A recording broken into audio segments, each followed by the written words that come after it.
मध्य प्रदेश में बीजेपी कांग्रेस दोनों ही दल पहली बार विपक्षी दल के कब्जे वाली परंपरागत सीटों पर सेंधमारी की रणनीति में जुटे हैं। इधर प्रदेश में अब तक के सियासी समीकरणों की बात की जाए तो कुल 29 लोकसभा सीटों में से बीजेपी के 5 जबकि कांग्रेस के परंपरागत 2 किले हैं। हालांकि 13 सीटों पर कांग्रेस करीब 1.5 दशक से दूर बनी हुई है।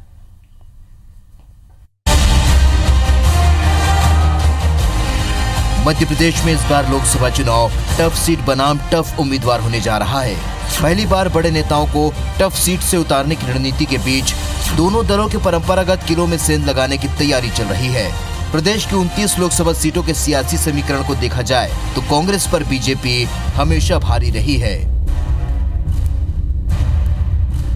भोपाल, इंदौर में 1989 से बीजेपी का कब्जा, विदिशा, भिंड और दमोह भी 1989 से बीजेपी का गढ़, जबलपुर, मुरैना, सागर में 1.5 दशक से बीजेपी का कब्जा, टीकमगढ़, खजुराहो, सतना भी 1.5 दशक से नहीं जीती कांग्रेस। छिंदवाड़ा सीट पर एक तरफा कमलनाथ का कब्जा, ग्वालियर, झाबुआ, शहडोल में भी कभी बीजेपी तो कभी कांग्रेस, मंडला, होशंगाबाद, धार में भी दोनों दल मजबूत। भारतीय जनता पार्टी इस समय आपसी गुटबंदी से बुरी तरह से जूझ रही है।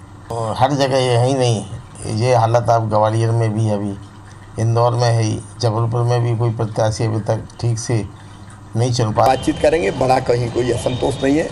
रोज बातचीत चल रही है। कार्यालय में भी मैं बैठूंगा क्योंकि मैं दौरे भी करूंगा, देश में भी करूंगा, प्रदेश में भी करूंगा, और जब समय रहेगा तो कार्यालय में भी बैठूंगा कार्यकर्ताओं के लिए। कुल मिला के बेहतर चुनाव प्रबंधन हो जाए और लोकसभा की 29 सीटें हमने टारगेट की, सब जीत जाए।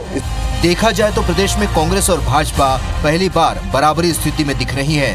कांग्रेस बीजेपी की परंपरागत सीटों पर सेंधमारी में जुटी है तो बीजेपी अपनी सीटें बचाने के लिए मौजूदा सांसदों के टिकट काटकर नए चेहरों को मैदान में उतार रही है। अब देखना दिलचस्प होगा कि मध्य प्रदेश की आवाम इस बार किसको धड़ाम करेगी। राकेश चतुर्वेदी, IBC 24, भोपाल।